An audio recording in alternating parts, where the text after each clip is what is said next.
परिवार भइल बा, जब से ओकरा बेटिया से प्यार भइल बा।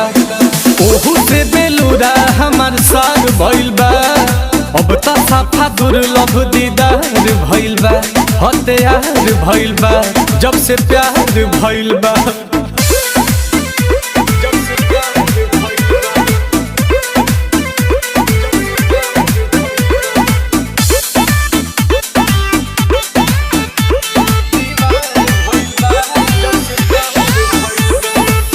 कम हटे पढ़ल जिद पबड़ल करे बड़ा जातिवादी, ताही में लागब हाली लेके भागब, ऐसे तो होखे ना दी शादी। पुरनका में के कम हटे पढ़